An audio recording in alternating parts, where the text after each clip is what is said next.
What's going on, everybody? JP here, and we have finally made it to the sixth Chainsaw film.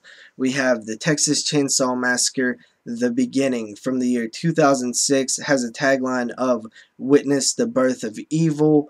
Um, it is a prequel to the 2003 remake. Um, it also really feels similar to that film. Both of these films feel very much alike. They feel like they go hand in hand. They almost run together. Feel like one big long movie. And I think parts of that comes from they was able to get a lot of the key cast members back to return to do the prequel, and also they got the house back. The giant weird. Obscure Hewitt house that I really like that house. It definitely is pretty creepy, and it was definitely a good move to get it back in the film. It definitely makes the films feel connected. So let's go into the story. I believe it opens up in the year 1939 or somewhere around there, with a worker at the slaughterhouse or whatever. She's goes into labor and gives birth to a deformed, ugly baby. She after that dies. They pretty much just throw the baby away into the dumpster, and then you have the mother of the Hewitt family um, looking through the dumpster, trying to find some food and stuff. And she comes upon baby Leatherface and decides to take him home.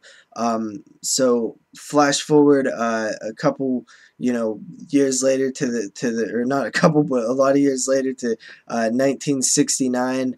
And you have two brothers on their way to Austin. The younger brother, they also have their girlfriends with them. The younger brother is being drafted to the Vietnam War, and the older brother is going along with him, for his brother. He's going there for his brother to re-enlist.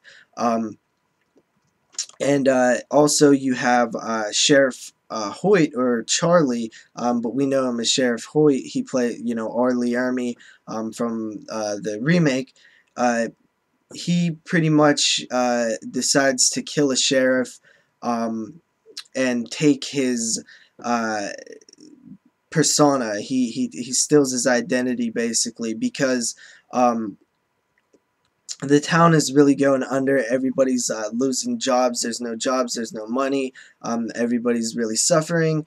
Um, and Leatherface has killed somebody at the slaughterhouse after being fired. Um, so they're pretty much taking over the town. So flashback to the people driving to Austin, the teenagers or whatever, the young adults. They get harassed by a kind of biker gang. It's a high speed thing going on. They're distracted, about to get robbed and stuff. They smash into a cow. They wreck their car. Next up pulls the sheriff, and he pretty much captures them, takes them back to the Hewitt house, and that's where it goes from there. I'll leave it off there. I'm trying not to spoil too much. Hopefully I didn't give away too much. All this happens pretty early. I like this one just as much as the remake. Actually, I like this one more. Both really solid.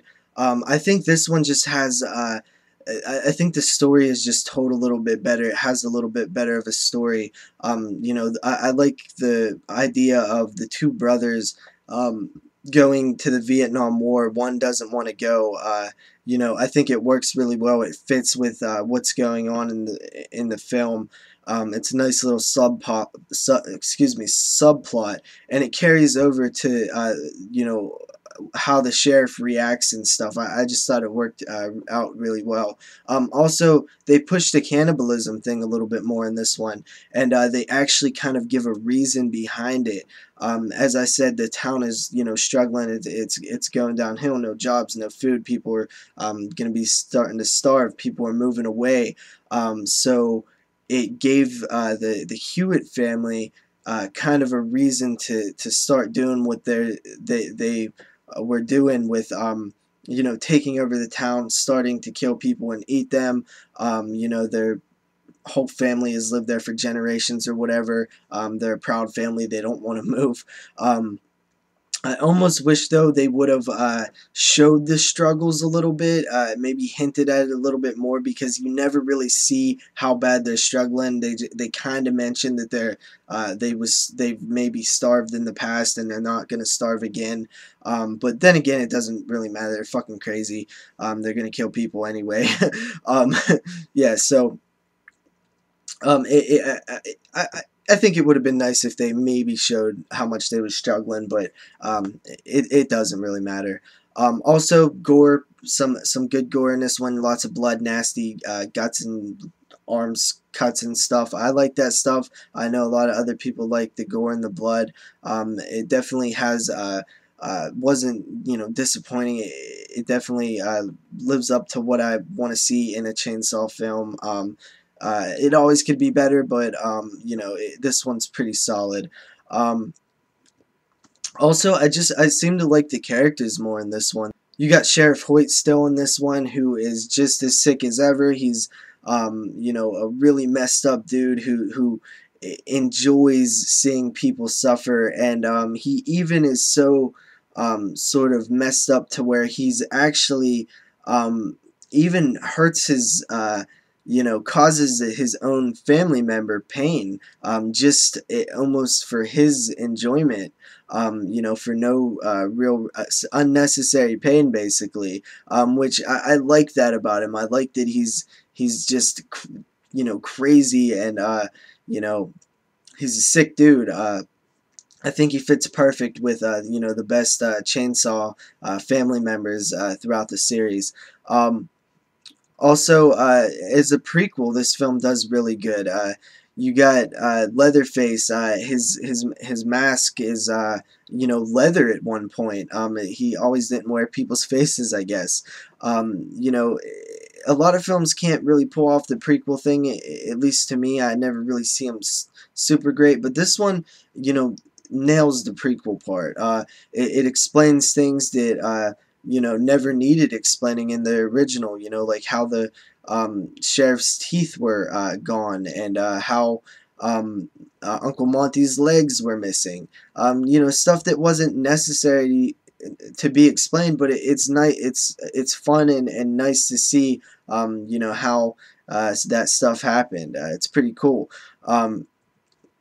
And also, you could kind of see that this family is like um, a lot of things are similar into this one in this film, because I think that the family is they start doing routines, almost like traditions, like the saran wrap and stuff, that they carry through and keep doing.